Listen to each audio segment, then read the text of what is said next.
Oh yes, I got one. This is the Sony DA Pro 4-head VCR. Actually, model SLV-676UC. This is one of their upper-end consumer-grade VCRs with editing functions. And you flip down this control panel.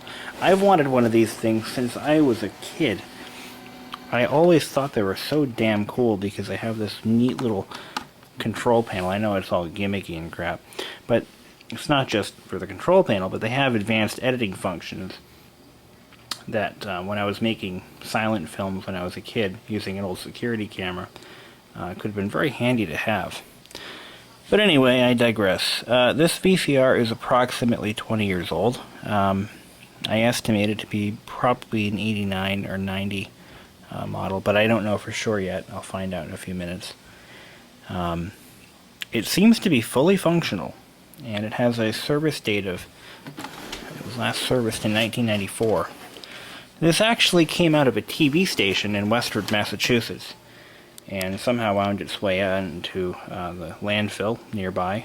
And I live in New Hampshire, I won't say what town, but somehow wound up in the landfill with a JVC KM2000 color special effects generator. This is only the system unit, the console is missing. That'll be going on eBay. I don't know what else, I'll probably sell it for parts. Who knows, I'll get something for it. I got a Magic Box Alpha Gen character generator with the Creativity Pack. This, believe it or not, I can't wait to plug this into the TV and see what it does. But it is actually running the Commodore. It's running, it's an Amiga clone, is what it is. This is an actual Amiga. I don't know if it's a clone or a real Amiga, but I'm told it's an Amiga 1200. Below the Magic Box is a 1980s Tascam 122 3-head cassette deck, rack-mounted, professional grade to the max, and I'm not sure if it works yet, but I'm not too optimistic. Over here we have a Videonics Title Maker 3000 with keyboard. This came without the power supply, again, all from the landfill.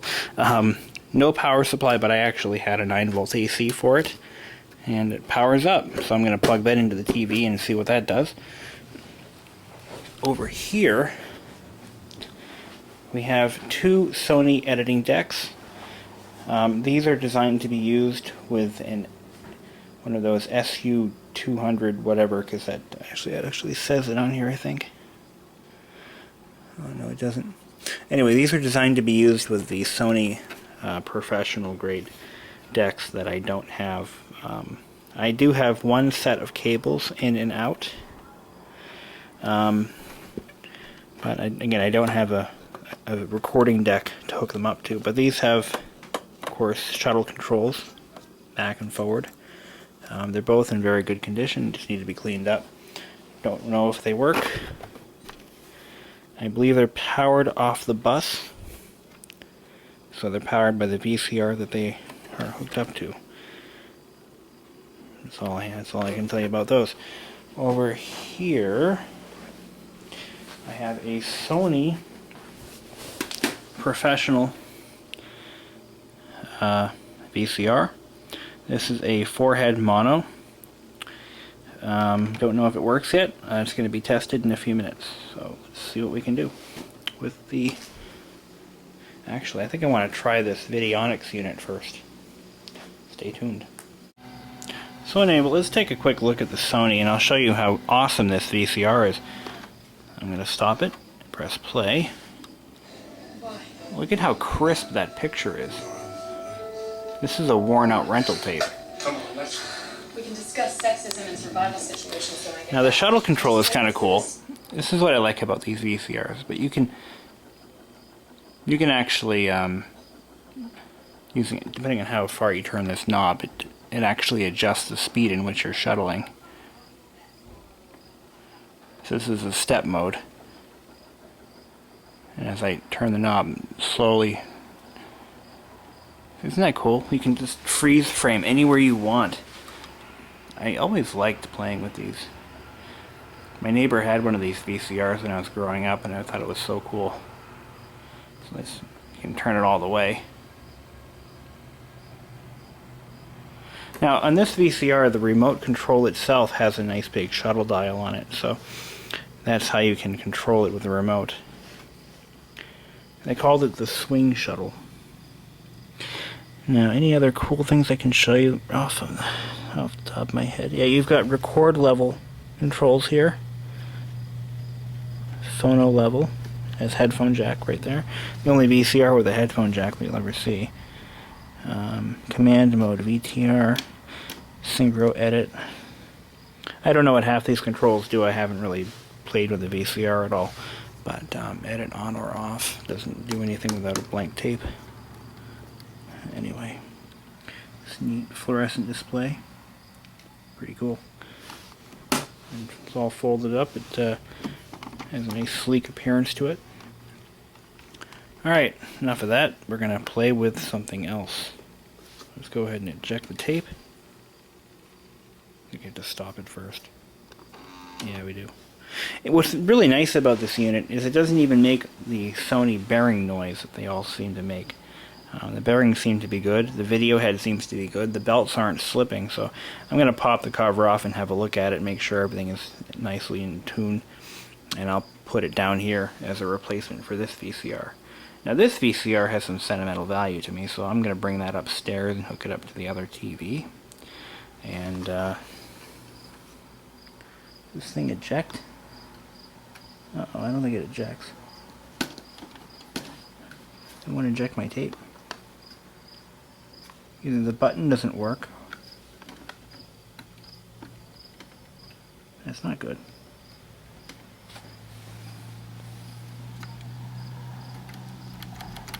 I want to eject.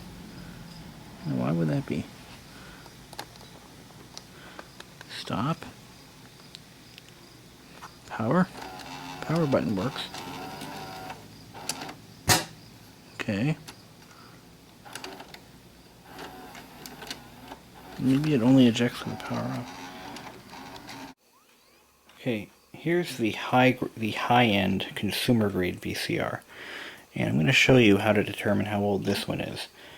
On the faceplate you'll see, just like we saw on this particular VCR, there is a circular date stamp symbol, I guess, or engraving. And this actually has a 12-month, 3-year, 12-month readout. And it's pretty easy to read. You see, whenever the mold would age another month, they would mark off in the mold, or they would engrave into the mold another box, and that's how they determine how old the molds are. And I think that's why they do this. As you can see, it goes from 90, 91, 92. 1990, there's 12 months here. So 1, 2, 3, 4, 5, 6, 7, 8, 9, 10. This was made in October of 1990. Fairly easy to figure out. It's not even cryptic. Compare that to this one, which has the same circular pattern, but as you can see, oh, this is cool, they ran out of months. If you'll notice, all of those little blocks are filled in. 1991, 1990, 91, and 92. So what they did is they had to add another one, 93. So they, instead of making a new mold, they added another year. 1, 2, 3, 4, 5, 6, 7, 8, 9, 10, 11. So this was made in 11 of 93. November of 93. Pretty cool. So to save the cost of producing a new mold, all they had to do was add another stamp to it. Sweet. So let's take a look at this VCR. Now this one has a legitimate problem. What's happening is it's freezing on playback. Which typically means on old VCRs like this one, a failure in the drive assembly. Usually a rubber component. So I'm going to have to pull it apart from underneath and check the belts. But this is a 4-head VCR. As you can see, there's 1, 2,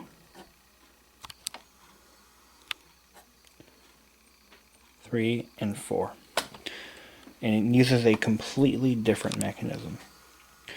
This was designed for heavy duty use. This one was designed for consumer use. Big difference.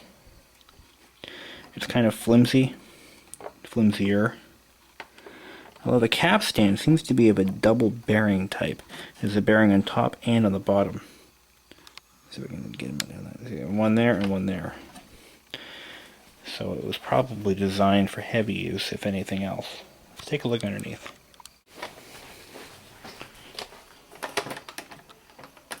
Oh yeah, these have to be... There we go.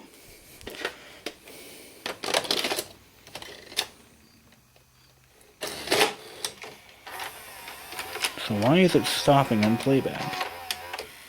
Okay, it started. It's running just fine.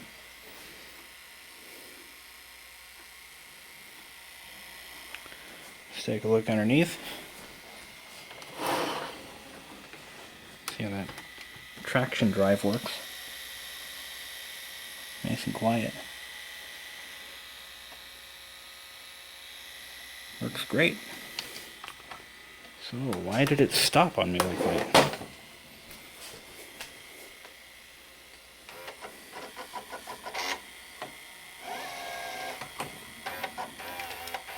Forward, reverse.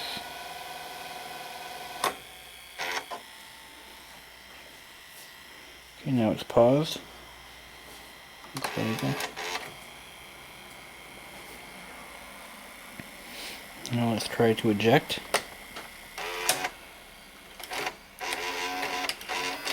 See, the tape was hanging up. Ooh. There we go. That's the problem. And then it loads the tape back in. It doesn't go through the pinch roller. I think we found our problem. Let's eject it again. Now of course it'll eject because there's nothing inhibiting the tape. So something is going wrong here. And interesting. Very, very, very interesting. Of course, the pinch roller isn't, or the capstan's not frozen. It's not that. But this looks like... Okay, so this has to drive that. Let's see what's going on. Here's a good one for you kiddos. The problem is this little arm here. Look at that. It should be moving freely, but it's not. It's actually quite stuck. I'm forcing it to move. And it's attached to a spring-loaded arm here. It's actually spring-loaded. It's supposed to swing back like that. And it's not. I think I know why. We're going to take it apart.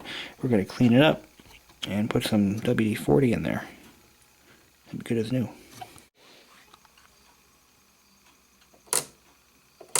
That's how it's supposed to work. And I deliberately misadjusted this to show you just how careful you've got to be when repairing these old machines, even newer ones.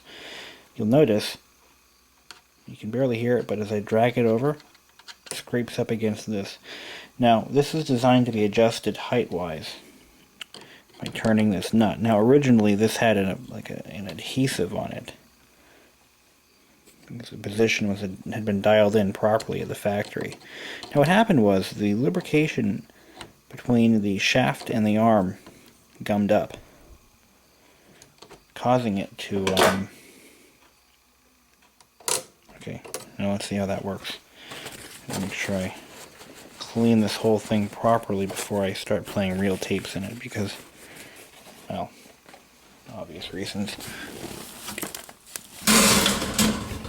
Okay, let's pop the tape back in. Okay, as you can plainly see, that worked. That worked exactly as it was supposed to. Now when I eject the tape, the arm should retract to its proper position.